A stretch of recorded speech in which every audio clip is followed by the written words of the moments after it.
बिस्मिल्लाहिर्रहमानिर्रहीम। हमने first year के लास्ट लेक्चर में जो पहला लेक्चर हमने पढ़ा था फर्स्ट ईयर केमिस्ट्री की बुक से, उसमें हमने एटम और उसके कुछ थ्योरीज़ के बारे में पढ़ा था। एटम के कॉन्सेप्ट को डिस्कस किया था कि एटम क्या है, कैसे डिस्कवर हुआ, कौन कौन सी थ्योरीज इसके अकॉर्डिंग हमने पढ़ी, कि डाल्टन थ्योरी पढ़ी कि डाल्टन ने क्या कहा था और ग्रीक फिलोसफर इस बारे में क्या मानते थे उसके एटम के साइज़ के बारे में। तो नेक्स्ट हम कंटिन्यू करते हैं अपना next lecture which is about molecule. First of all, what is molecule? The smallest particle of a pure substance which can exist independently is called molecule. किसी भी pure substance का जो सबसे smallest particle होता है जो कि independently exist कर सकता है, जो कि stable होता है, तो उसको हम क्या कहते हैं? molecule. तो molecule basically हमारे पास टू टाइप्स के हो सकते हैं, मोनोटॉमिक एंड पोलीटॉमिक। पोलीटॉमिक में अब डाइटॉमिक भी आ जाएगा, ट्राइटॉमिक भी आ जाएगा, टेट्राटॉमिक भी आ जाएगा। तो उन टाइप्स की तरफ बढ़ने से पहले हम डिस्कस करते हैं मॉलिक्यूल्स को। सबसे main term atomicity.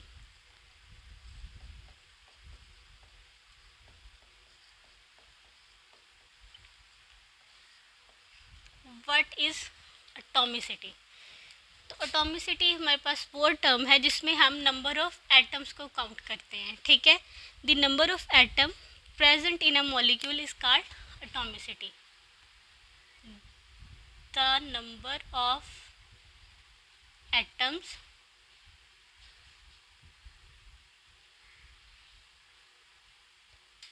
present in a molecule, ठीक है। तो हम इसको क्या बोल देंगे? एटॉमिसिटी। कि किसी भी मॉलिक्यूल में कितने नंबर ऑफ एटम प्रेजेंट है उसको हम एटॉमिसिटी बोलते हैं। तो अब नेक्स्ट हम डिस्कस करते हैं इसकी टाइप्स के बारे में। तो कौन कौन सी इसकी टाइप्स होंगी? मोनोटॉमिक नंबर 1,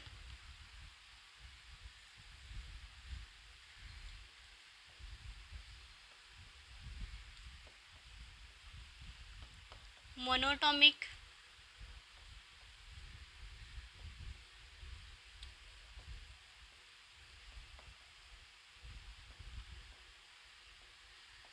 डायटॉमिक,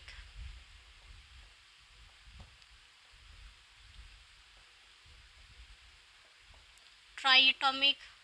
इसी तरह से हम इसको आगे करते हैं। तो टोटल हम इसको किसका कौन सा वर्ड दे देंगे? पॉली एटॉमिक, ठीक है। सिर्फ मोनो हमारे पास डिफरेंट होगा, इन दोनों टर्म्स को भी हम पॉलीएटॉमिक में डाल सकते हैं, ठीक है। अब देखते हैं इनकी हमारे पास एग्जांपल क्या है। मोनोटॉमिक, जिसमें ऑब्वियसली हमारे पास सिर्फ एक ही एटम प्रेजेंट हो, लाइक हीलियम, आर्गॉन, ठीक है। और इसी तरह से और बहुत सी एग्जांपल्स होंगी हमारे पास। लेकिन अगर हम बात करें डायटॉमिक की, उसमें हमारे पास दो एटम आ जाते हैं, लाइक Cl2 क्लोरीन के दो एटम है, O2 ऑक्सीजन के भी दो एटम है, डायटॉमिक। अब ट्राइटॉमिक की हम एग्जांपल देख लेते हैं। हमारे पास सबसे जो कॉमन एग्जांपल है O3, ओजोन, ठीक है। इसमें ऑक्सीजन के तीन एटम हमारे पास प्रेजेंट है। और पॉलीटॉमिक जिसमें ऑब्वियसली पोली के किसके लिए हम वर्ड यूज़ करते हैं? जिसमें एक से ज़्यादा चीज़ें प्रेजेंट हो। तो ये डायटॉमिक को भी हम पॉलीटॉमिक रख सकते हैं, ट्राइटॉमिक को भी हम पॉलीटॉमिक में रख सकते हैं। तो इसके लिए हमारे पास क्या कौन सी एग्जांपल होगी? P4, S8, इस तरह बहुत सारी एग्जांपल्स इसमें प्रेजेंट होगी। तो हमें मॉलिक्यूल पढ़ा, एटॉमिसिटी पढ़ा, उस टर्म कौन सी होती है, number of atom present in a molecule, और उसके टाइप्स पढ़ी, मोनोटॉमिक, डायटॉमिक, ट्राइटॉमिक, पॉलीटॉमिक। तो नेक्स्ट हम मूव करते हैं इसकी थोड़ी और डेप्थ के बारे में। तो नेक्स्ट हमारे पास मॉलिक्यूल से रिलेटेड ही दो टर्म्स आ जाती हैं। First, molecule of element and molecules of compounds. अब मॉलिक्यूल्स ऑफ एलिमेंट्स क्या चीज़ है? Molecules of elements contain one और मोर सेम टाइप ऑफ एटम्स। कि जो एलिमेंट्स के मॉलिक्यूल्स होते हैं उनमें एक एटम हो, दो हो या तीन हो, वो सेम टाइप ऑफ एटम होते हैं। लेट्स सपोज अगर हाइड्रोजन है तो उसके एटम बढ़ भी जाए तो वो हाइड्रोजन के एटम्स ही रहेंगे, उसमें कोई डिफरेंट काइंड ऑफ एटम नहीं होगा। तो इसकी एग्जांपल हम देख लेते हैं।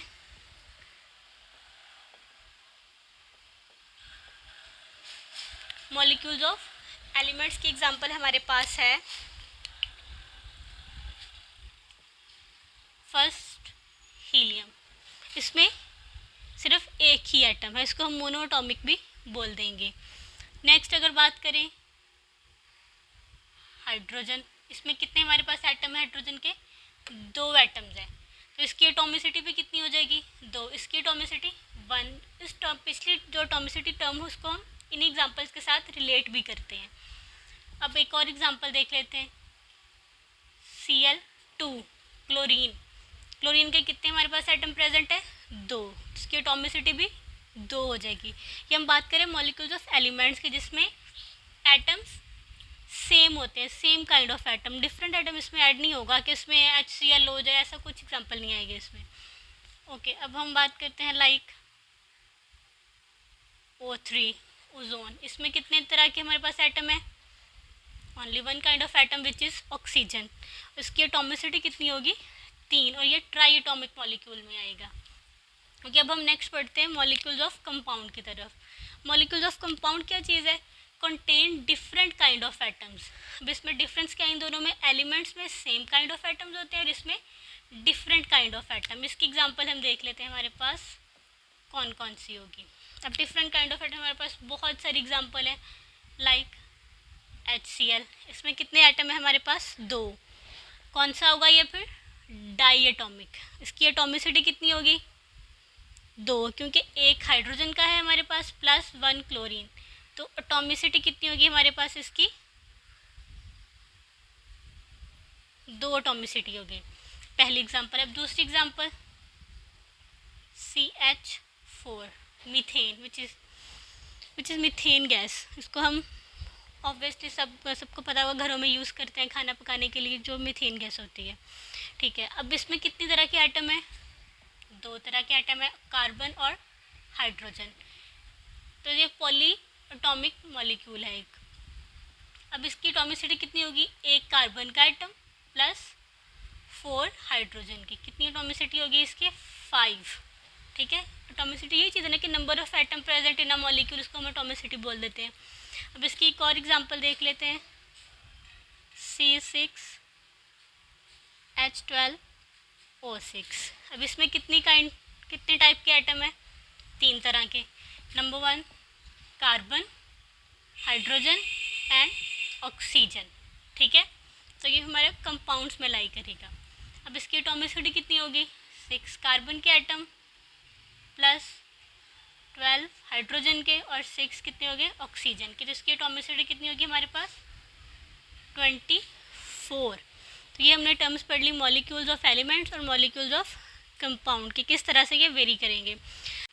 ओके, अब हम मॉलिक्यूल ऑफ एलिमेंट और मॉलिक्यूल ऑफ कंपाउंड में 2 टर्म्स और यूज़ कर सकते हैं, होमोटॉमिक एंड हेट्रोटॉमिक। होमोटॉमिक सबको पता है क्या होता है? होमो मीन एक जैसा और हेट्रो मीन डिफरेंट, इसमें एक से ज़्यादा प्रेजेंट हो। अब होमो इसके नाम से जाहिर हो रहा है, होमोटॉमिक जिसमें एक तरह की एटम हो। जो मॉलिक्यूल्स ऑफ एलिमेंट होंगे उनको हम क्या नाम दे देंगे? होमोटॉमिक।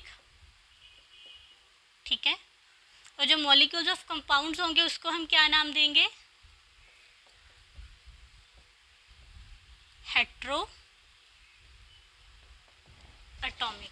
ठीक है, तो ये क्या हमारे पास आगे होमोटॉमिक एंड हेट्रोटॉमिक, क्योंकि इसमें एक से ज़्यादा टाइप के एटम प्रेजेंट है ना, तो इसको हम हेट्रोटॉमिक के लिए इसका वर्ड कौन सा यूज़ करेंगे? Hetero atomic. ठीक है, यहाँ तक हो गया क्लियर सबको? हम डिस्कस कर लेते हैं अभी कि जो हमारे पास मॉलिक्यूल का साइज़ क्या होता है और ये किस चीज़ पे डिपेंड करता है। साइज ऑफ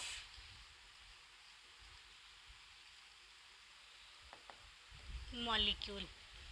अब हमने एटम का साइज़ पढ़ा था कि जो बहुत ही छोटा होता है, 0 पॉइंट एटम का क्या साइज़ था हमारे पास? 0.2 नैनोमीटर। अब इसकी अगर साइज़ की बात करें तो size of molecule is bigger than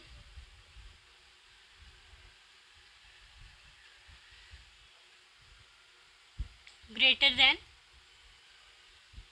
atom, कि जो मॉलिक्यूल का साइज़ होता है वो एटम से ज़्यादा होता है। ठीक है, अब ये किन किन चीज़ों पे डिपेंड करता है? 2 चीज़ों पे डिपेंड करेगा, ठीक है। कौन सी चीज़ें होंगी वो 2? नंबर 1,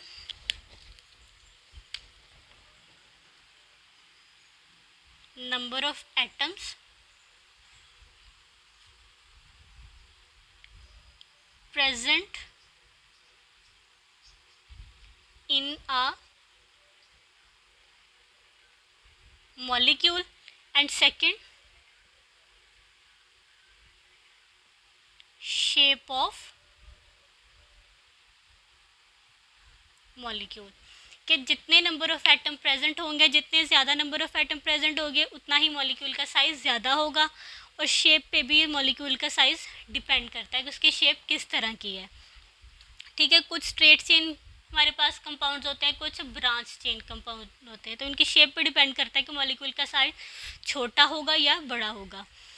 लेकिन जो मॉलिक्यूल का साइज़ होता है वो एटम से हमेशा बड़ा होता है, क्योंकि एटम तो हमारे पास बहुत ही ज़्यादा स्मॉलेस्ट पार्टिकल है ना, लेकिन मॉलिक्यूल का साइज़ उससे हमेशा बड़ा होगा। जितने नंबर ऑफ एटम प्रेजेंट होंगे उतने ही ज़्यादा मॉलिक्यूल का साइज़ उतना ही ज़्यादा बड़ा होगा, ठीक है।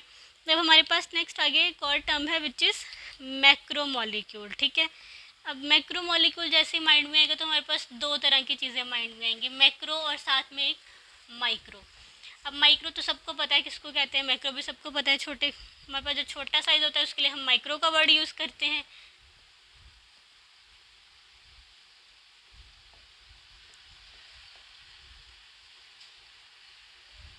मैक्रोमॉलिक्यूल्स, ठीक है। अब मैक्रोमॉलिक्यूल्स हमारे पास क्या चीज़ है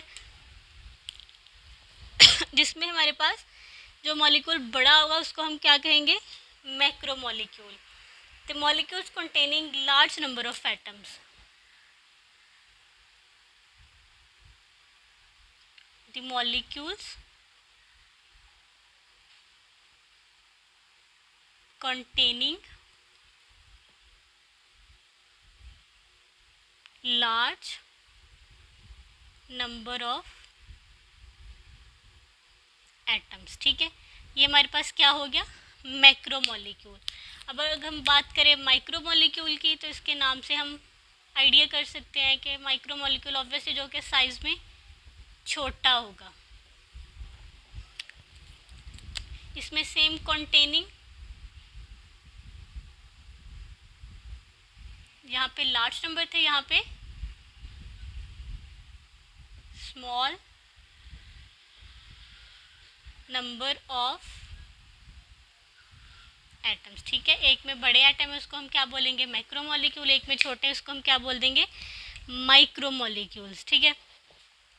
अब इसकी एग्जांपल देख लें तो हमारे पास माइक्रो और मैक्रोमॉलिक्यूल में क्या डिफरेंस है। अगर माइक्रोमॉलिक्यूल्स की बात करें तो कौन कौन सी एग्जांपल है हमारे पास? अगर मैक्रो की बात करें तो हमारे पास कौन कौन सी एग्जांपल होंगी, ठीक है। अब सबसे पहले हम माइक्रो की बात कर लेते हैं, छोटे से स्टार्ट करते हैं। अब माइक्रो मॉलिक्यूल में हमारे पास है like chlorine, nitrogen, HCl, CO2 और बहुत सारी एग्जांपल जो कि हमारे पास माइक्रो मॉलिक्यूल में आती हैं। लेकिन अगर हम मैक्रो मॉलिक्यूल की बात करें तो मैक्रो जो कि बहुत बड़ा मॉलिक्यूल होता है, हमारे बॉडी में हमारे प्रेजेंट होता है हीमोग्लोबिन। हीमोग्लोबिन का वर्ड सबने सुना होगा। हीमोग्लोबिन क्या करता है? Is made up of 10,000 atom और वो बहुत साइज़ में बड़ा होता है, ठीक है। हीमोग्लोबिन करता है कि जो ऑक्सीजन को कैरी करता है from lungs to the all parts of the body. कि क्या काम होता है हीमोग्लोबिन का? ऑक्सीजन को सप्लाई करता है from lungs to the all parts of the body. Haemoglobin, ठीक है, ऑक्सीजन को सप्लाई करता है from lungs to supply oxygen कहाँ से? लंग्स टू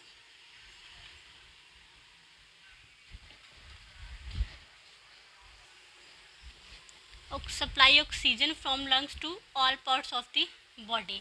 बस अगर साइज़ की बात करें तो इसमें कितने हमारे पास नंबर ऑफ एटम प्रेजेंट होंगे?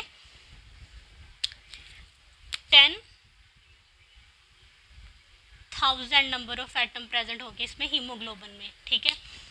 10,000 is not a small amount which is a very big amount, ठीक है। तो ये हमारे पास इसलिए हम इसको मैक्रोमोलिक्यूल बोलेंगे। तो अगर इसका कंपैरिजन करें हम हाइड्रोजन के एक एटम के साथ, तो haemoglobin 68,000 time greater than a hydrogen atom, ठीक है। Haemoglobin 68,000 greater than a hydrogen atom. तो इसी से अंदाज़ा लगा लें एक मैक्रोमोलिक्यूल है, ठीक है। अब हम नेक्स्ट बढ़ते हैं आयन की तरफ। What is ion? दो species which carry either positive और negative charge is called ion, ठीक है। ऐसे स्पीशीज़। नेक्स्ट हम मूव ऑन करते हैं आयन की तरफ। What is ion? दो species which carry either positive और negative charge is called ion, कि ऐसे स्पीशीज जिस पे पॉजिटिव चार्ज हो या नेगेटिव चार्ज हो, या तो उस पर कौन सा चार्ज होगा पॉजिटिव और यहाँ पे कौन सा चार्ज होगा नेगेटिव, उसको हम क्या बोलेंगे आयन। तो आयन की बेसिकली आगे दो टाइप्स होंगे जिसमें हम इसको फर्दर एक्सप्लेन कर सकते हैं। Number 1 cation and number 2 A9. इसको वन बाय वन हम स्टडी करते हैं। What is cation and what is A9? A positive ion is called cation, कि ऐसा आयन जिस पे पॉजिटिव चार्ज हो तो उसको हम क्या बोल देंगे cation. A cation is form when an element loses one और मोर इलेक्ट्रॉन, के जब कोई एलिमेंट अपना एक या एक से ज़्यादा इलेक्ट्रॉन लूज़ करता है, एक या एक से ज़्यादा इलेक्ट्रॉन दे देता है किसी और एलिमेंट को, तो वो क्या बन जाता है पॉजिटिव चार्ज आ जाता है, वो क्या बन जाता है कैटाइन। इसकी एग्जांपल देख लें। अब हमारे पास एक एलिमेंट था विच इज़ ए, ठीक है। रिएक्शन हुआ, इसने अपना एक इलेक्ट्रॉन खो दिया, लूज़ कर दिया, तो इस पर क्या चार्ज आ गया पॉजिटिव। एंड ये हमारे पास क्या होगा ए पॉजिटिव इज कैटाइन। इसके सिंपल अगर हम एग्जांपल देख लें, एन ने अगर ये अपना एक इलेक्ट्रॉन लूज़ कर देते तो इस पर कौन सा चार्ज आ जाएगा पॉजिटिव चार्ज, ठीक है। इसको हम क्या बोलेंगे कैटाइन, ठीक है। अब इसकी एक और एग्जांपल अगर हम ओवरऑल देख लेते हैं, लेट्स सपोज NaCl, ये हमारे पास पूरा एक मॉलिक्यूल है, ठीक है। अब जब ये डिसोसिएट होगा, इट्स मीन टूटेगा, तो क्या करेगा Cl इसका इलेक्ट्रॉन अपनी तरफ खींच लेगा, ठीक है। It's mean sodium electron lose करेगा और Cl क्या करेगा इलेक्ट्रॉन गेन करेगा। तो हमारे पास क्या आ जाएगा, सोडियम इलेक्ट्रॉन लूज किया है पॉजिटिव प्लस Cl नेगेटिव, क्योंकि इसने हमारे पास इलेक्ट्रॉन गेन किया है। तो Na हमारे पास यहाँ पे क्या है, Na हमारे पास यहाँ पे कैटाइन है, ठीक है। अब अगर इसकी बात करिए कौन सा प्रोसेस है, it is an endothermic process because it requires energy. तो बेसिकली हमारे पास दो टाइप के प्रोसेस होते हैं, एंडोथर्मिक एंड एक्सोथर्मिक। अगर तो हमें एनर्जी खुद से प्रोवाइड करनी पड़े तो वो एंडोथर्मिक प्रोसेस होता है। तो क्योंकि इस प्रोसेस के लिए कैटाइन बनने के लिए एनर्जी रिक्वायर होती है, ठीक है, तो इसको हम प्रोसेस को क्या कहते हैं एंडोथर्मिक। नेक्स्ट हमारे पास है अब एनाइन। अब एनाइन क्या है, a negative ion is called anion, के ऐसा आयन जहाँ पे जिस पे नेगेटिव चार्ज हो उसको हम बोल देते हैं A9. A negative ion is formed when a neutral atom picks up one और मोर इलेक्ट्रॉन। कब बनता है, जब कोई भी न्यूट्रल एटम एक या एक से ज़्यादा इलेक्ट्रॉन गेन करता है, ले लेता है, तो उसको हम क्या बोल देते हैं एनाइन। अब एग्जाम्पल बी, ये हमारे पास यहाँ पे एक न्यूट्रल एटम है, इसने क्या किया एक इलेक्ट्रॉन गेन किया, तो इस पर क्या चार्ज आ गया नेगेटिव, बी नेगेटिव चार्ज आ गया, ठीक है। एग्जाम्पल अगर इसकी हम देख लें, इसकी एग्जाम्पल देख लेते हैं हमारे पास Cl, यहाँ पे इसने एक इलेक्ट्रॉन गेन किया तो इस पर क्या चार्ज आ गया Cl नेगेटिव, ठीक है। NaCl की एग्जाम्पल को हम दोबारा से रिवाइज करते हैं। NaCl सोडियम ने इलेक्ट्रॉन लूज़ किया, वो हो गया हमारे पास कैटाइन, और Cl ने इलेक्ट्रॉन गेन किया, ये हो गया हमारे पास एनाइन। अब Na हमारे पास क्या है कैटाइन, और सोडियम क्या है, सॉरी क्लोरीन क्या है हमारे पास एनाइन, क्योंकि इस पर नेगेटिव चार्ज है। Formation of anion is an exothermic process because energy is release, कि जो हमारे पास अगर एनाइन के फॉर्मेशन का प्रोसेस है वो हमारे पास एक एक्सोथर्मिक प्रोसेस है, क्योंकि ये एनर्जी रिलीज़ करता है, इसके लिए एनर्जी रिक्वायर्ड नहीं होती है, एनर्जी रिलीज़ करता है। अब हम डिफरेंट एग्जांपल्स देख लेते हैं कि इसके केटाइन और एनाइन कौन कौन से होते हैं। अगर हम केटाइन की बात करें, Na positive, K positive which is potassium, calcium का आयन होता है हमारे पास, इस पर 2 पॉजिटिव आएगा, सॉरी, और एल्यूमिनियम विच इज़ 3 पॉजिटिव। ठीक है, इस तरह बहुत सी और एग्जांपल इसमें प्रेजेंट होंगे जो कि हमारे पास कैटाइंस है। अब इन पे पॉजिटिव कहीं पे 2 है, कहीं पे 3 है, इसका क्या मतलब है? जहाँ पे सिर्फ पॉजिटिव, इसका मतलब इसने सिर्फ 1 इलेक्ट्रॉन लूज़ किया है। 2 पॉजिटिव का मतलब इसने कैल्शियम ने 2 इलेक्ट्रॉन लूज़ किए हैं। अब 3 पॉजिटिव का मतलब है इसने 3 इलेक्ट्रॉन लूज़ किए, तब इस पर 3 जितने इलेक्ट्रॉन लूज़ होंगे उतना ही पॉजिटिव चार्ज बढ़ता जाएगा। अगर हम एनाइन की बात करें तो एनाइन की एग्जांपल हमारे पास है like Cl negative, Br negative, S2 negative. ठीक है, अब इसका मतलब यही है Cl और Br ने तो 1 इलेक्ट्रॉन गेन किया, लेकिन जो हमारे पास S है, सल्फर है, इसने 2 इलेक्ट्रॉन गेन किए, तभी इस पर 2 हमारे पास नेगेटिव चार्ज क्या है, 2।